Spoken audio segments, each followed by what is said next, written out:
ஓம் தத்புருஷாய வித்மகே வக்ரதுண்டாய தீமஹி தன்னோ நந்தி பரசோதியாத். ஓம் பிரத்யேசராம் பிரபஞ்சோ குசும் சாந்தம் சிவம் அதீதம் அநித்தே.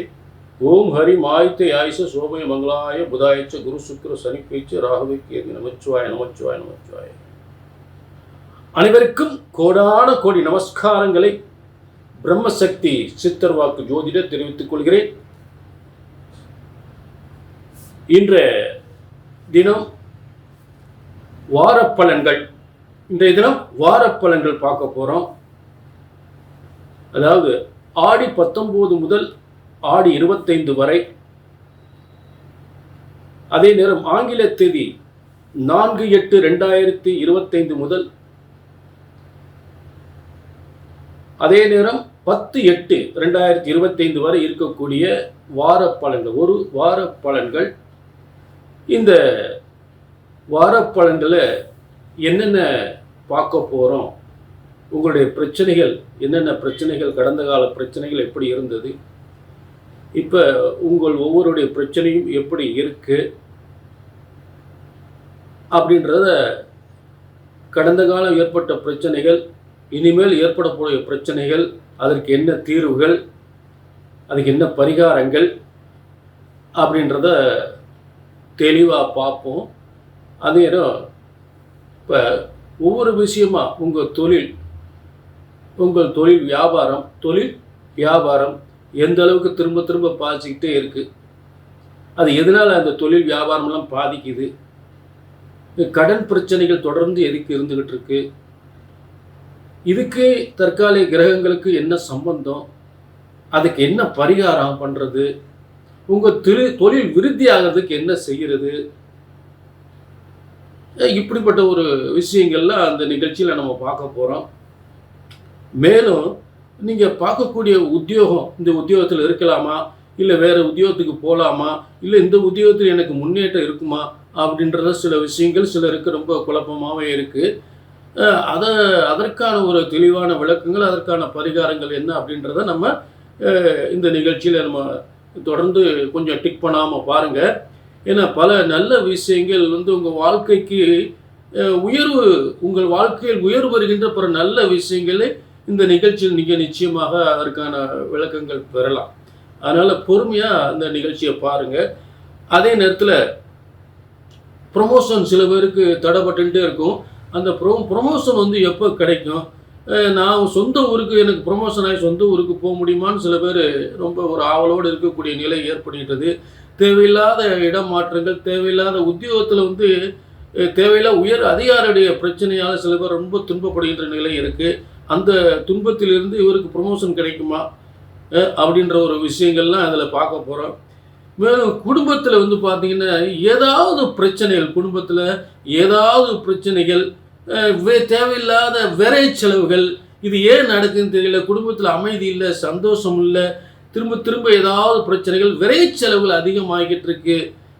இதெல்லாம் இதுக்கெல்லாம் என்ன செய்யலாம், என்ன பரிகாரம் அப்படின்றதையும் இந்த நிகழ்ச்சியில் உங்களுக்கு தெளிவாக பார்க்க போகிறோம். கொஞ்சம் பொறுமையாக நீங்கள் இந்த நிகழ்ச்சியை பார்க்கணும், சரிங்களா? டிக் பண்ணாமல் பாருங்கள்.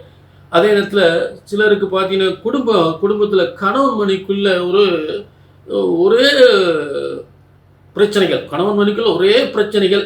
சில பேர் காலையில் அடிச்சுட்டு சாயந்தரம் சேர்ந்துருவாங்க. அந்த மாதிரி கணவன் மணி இருக்காங்க. ஆனால் இப்போ ஏன்டா இவரோட சேர்ந்து வாழ்கிறோம், ஏன்டா இவரோட வாழ்கிறோம் அப்படின்ற ஒரு கடுமையான காலங்கள் இருக்கக்கூடிய சில ராசிகள் இருக்காங்க. அவங்கள பற்றி நம்ம பார்க்க போகிறோம்.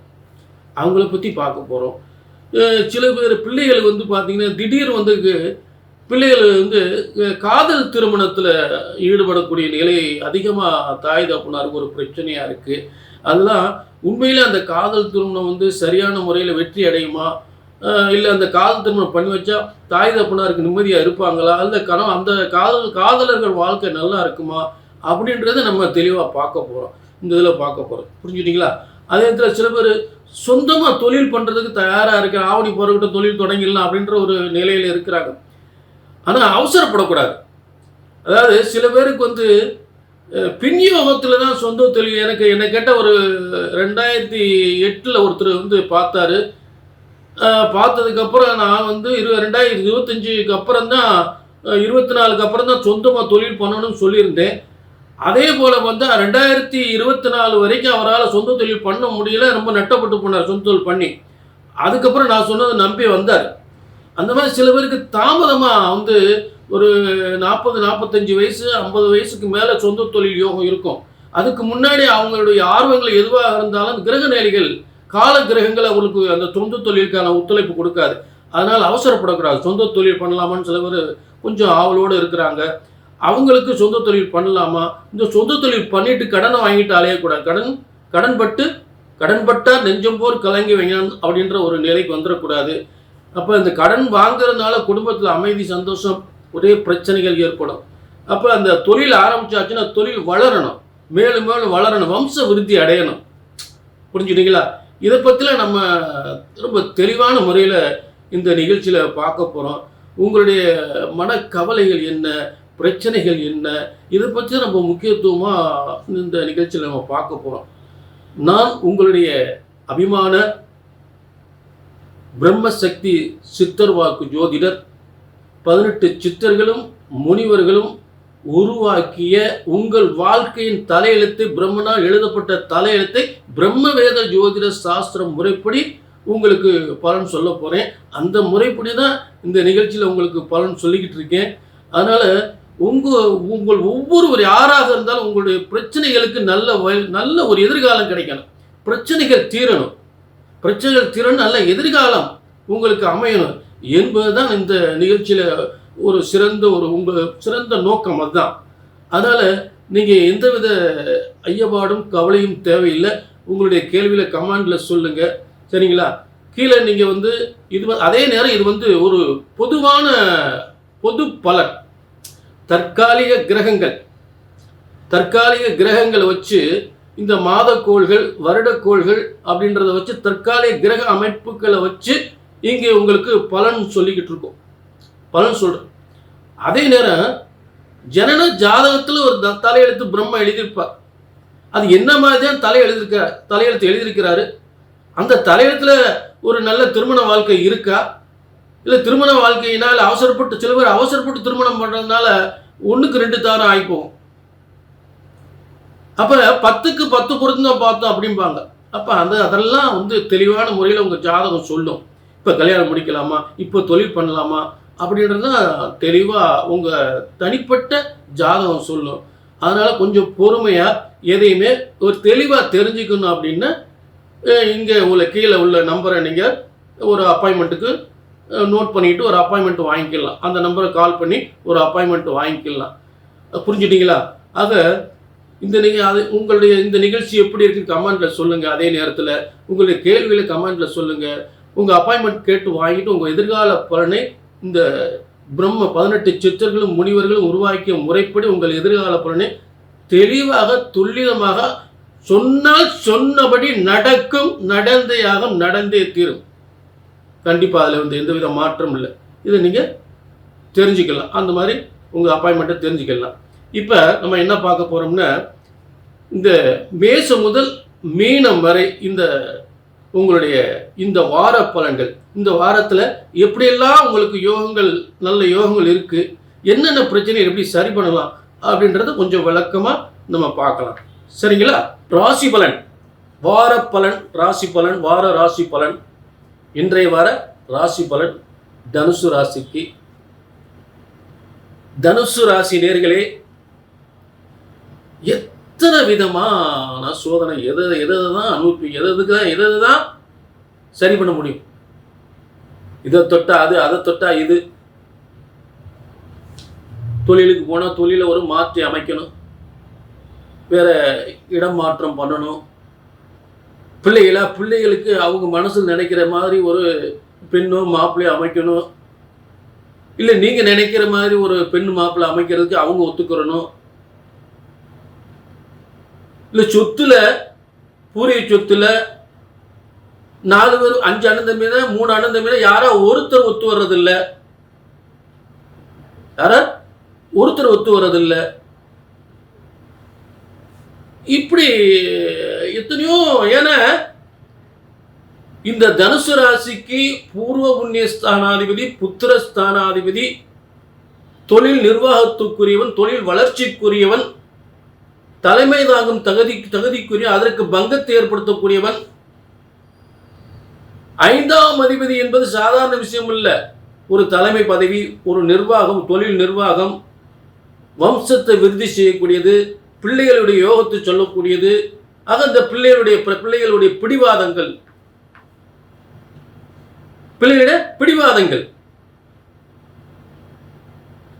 அப்ப அந்த பிடிவாதத்தில் ஏற்படக்கூடிய பிரச்சனைகள், எனக்கு அவன் தான் வேணும், அவனை தான் கல்யாணம் பண்ணுவேன் அப்படின்னு தகப்பனார் இந்த நம்முடைய குலத்திற்கு இப்படி ஒரு திருமணமே நான் பார்த்ததில்லை. நம்ம வம்சத்தில் இந்த மாதிரி ஒரு கல்யாணத்தை நான் நடத்தினதே கிடையாது, என் பிள்ளை இப்படி செய்யுது அப்படின்ற ஒரு பிரச்சனை ஏற்றுக்க முடியல. ஏன்னா சனி செவ்வாய் சந்திப்பு வந்துட்டாலே இந்த மாதிரி பிரச்சனை வந்துடும். பிள்ளைகளுடைய வம்சத்துல, நம்மளுடைய குலத்துல, நம்ம குடும்பத்துல யாராவது இந்த மாதிரி பிரச்சனை கொண்டு வந்துருவாங்க, ஆட்டி வச்சிடும். இதனால நம்ம தொழில், மன நிம்மதி, தொழில் பாதிப்பு, முன்னேற்றங்கள் எல்லாமே பாதிக்கப்படும். புரிஞ்சுட்டீங்களா? அடுத்து இந்த 3ஆம் இடம் பார்த்தீங்கன்னா, நம்ம செய்யக்கூடிய முயற்சிகள்லாம் வெற்றி அடையுமா அப்படின்னு முயற்சிகள், செல்வங்கள், நம்ம சேர்த்து வச்ச செல்வம், நமக்கு ஆயுள் பலம், ஏதோ தைரியத்தை ஆயுளும் வச்சுட்டு அலைகிறோம். கொஞ்சம் மன தைரியம் இருக்கு, ஒரு ஆயுள் இருக்கு நமக்கு, அதை வச்சுட்டு ஒரு தெம்பான ஒரு மனத்தை அலைகிறோம். ஆனா மனசுல எவ்வளோ நிம்மதி இல்லை. அதற்கு காரகன் யாரு? செவ்வாய்.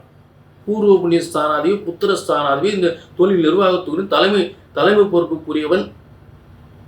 அப்ப அத்தனைக்கும் பிரச்சனை ஏற்படுத்தக்கூடிய முன்னேற்றம், வருமான முன்னேற்றம், அல்ல ஒரு வாகனத்துல திடீர்னு பழுதாகி போறது, போற வழியில வண்டி நின்று போயிடும், திடீர்னு பிள்ளைகளோட பிரச்சனை ஒரு பெரிய பிரச்சனையா அது என்ன செய்யுது அப்படின்னு தெரியாம முழிச்சுட்டு இருக்க வேண்டிய நிலை ஏற்படும். ஆக இதெல்லாம் மாறுது. சரிங்களா? இப்படிப்பட்ட நிலைகள் இப்போ ஒரு திருமணம், அதாவது இது என்ன, திருமணம் ஆகாதவங்களுக்கு ஒரு நல்ல திருமண வாழ்க்கை, அதில் ஒன்றும் பிரச்சனை இல்லை. பெரியவங்களுக்கு ஏற்படக்கூடிய பிரச்சனைகள் இந்த பிரச்சனைகள். புதிய கல்வி முன்னேற்றங்கள், ஒரு நல்ல திருமண யோகங்கள், ஒரு புதிய பதவி தேரக்கூடிய பதவி நிலை, ஒரு நல்ல வேலை வாய்ப்பு கிடைக்கும், அதில் ஒன்றும் பிரச்சனை இல்லை. சரிங்களா? அதெல்லாம் ஒரு நல்ல மாற்றங்கள் ஏற்படும். இப்போ என்னதான் இது பொது பலன், இது கோடிக்கணக்கான பேர் சொல்லக்கூடிய ஒரு பொது பலன். உங்களுக்குன்னு பிரம்ம ஒரு தலையெழுத்து எழுதியிருக்கான். அதுல என்ன செய்யலாம், என்ன செஞ்சா உங்க வாழ்க்கை நல்லா இருக்கும், பிள்ளைகளுக்கு இந்த மாதிரி இந்த திருமணங்கள் செய்தால் சரியா வருமா, இந்த லவ் மேரேஜ்னு வர்றாங்களே பிள்ளைய, அது சரியா வருமா, இல்லை தவிர்க்கலாமா, அந்த வாழ்க்கை நிலைக்குமா, இல்லை ஒரு சொத்து வரையதை முடிக்கலாமா, இல்லை இடமாற்றம் பண்ணலாமா அப்படின்றது ஜனன ஜாதகம். ஜனனி ஜென்ம சௌக்கியானாம், ஜனனி ஜென்ம சௌக்கியானாம். இந்த ஜென்மத்தில் என்ன சௌக்கியத்தை அனுபவிக்க போறன்றது பஞ்சாங்கத்தில் சொல்லுது, உங்க ஜாதகத்தில் சொல்லுது. வர்த்தினி குலஸ்தம்பாதாம், உங்க வம்ச குலத்தின் அடிப்படையில், குலதெய்வத்தின் அடிப்படையில் உங்களுக்கு என்னென்ன யோகங்கள் இருக்கு அப்படின்றத அடுத்து சொல்லுது அந்த உங்க ஜாதகத்தில். பதவியும் பூர்வ புண்ணியானாம், என்னென்ன பதவிகள் நமக்கு வரும், என்னென்ன தொழில் யோகங்கள் இருக்கு அப்படின்றது போன ஜென்மத்தின் அடிப்படையில் ஏற்பட போறது. இதுல ஜனன ஜாதகத்துல வர்ற விஷயங்கள். இதை தெளிவா உட்காந்து அருமையா ஒரு போன் கால், ஒரு அப்பாயின்மெண்ட் கால் வாங்கி நீங்க தெளிவா தெரிஞ்சுக்கலாம், திருப்தியா தெரிஞ்சுக்கலாம். பார்த்துட்டு என்னத்தை சொன்னாரு ஒரு அப்படின்ற ஒரு வேதனை வந்துடக்கூடாது. இப்படி ஒரு விளக்கம் எங்கேயும் கேட்டதில்லை. ஏன்னா பலன் சொல்லும்போது நீங்க அனுப்பின காப்பி உங்க முன்னாடி ஒன்று இருக்கும், என்கிட்ட ஒன்று இருக்கும். நான் இங்கேருந்து ஒரு விளக்கமாக தொட்டு தொட்டு சொல்லுவேன். உங்கள் எல்லாரும் நல்லா ஒன்றா உட்காந்து பலன் தெளிவாக தெரிஞ்சுக்கலாம். நேரில் உட்காந்து கேட்குற மாதிரியே தெளிவாக தெரிஞ்சுக்கலாம். சரிங்களா? ஒன்றும் பழக்கம் இல்லை. சரிங்களா? அந்த தெய்வ வழிபாடு இப்போ நீங்கள் கண்டிப்பாக வந்து முருகனை வழிபடுங்க. முருகன் பெருமான் பழனி முருகன், பழனி முருகனை வழிபடுங்க. புரிஞ்சுட்டீங்களா? முடிஞ்சால் திருவண்ணாமலை போயிட்டு வாங்க. இது 2 ஆலயத்தில் நீங்கள் வழிபடக்கூடியது. சரிங்களா? ஆக இந்த உங்களுடைய ஜனன ஜாதகத்தின்படி என்னென்ன ஆலயங்கள் உங்களுக்கு நிவர்த்தி கிடைக்கும் அப்படின்றது ஜனன ஜாதகம் சொல்லும். என்னென்ன தொழில்கள் எப்படி செய்யலாம் அப்படின்றது ஜனன ஜாதகம் சொல்லும். புரிஞ்சுட்டீங்களா? ஆக ஒரு அப்பாயின்மெண்ட் வாங்கி எல்லாம் தெளிவாக கேட்டுக்கலாம். மீண்டும் ஒரு நல்ல சந்தர்ப்பத்தில் உங்களை சந்திக்கும் வரை உங்களிடமிருந்து விடைபெறுகிறேன். வாழ்க வளமுடன், வாழ்க வளமுடன், வாழ்க வளமுடன்.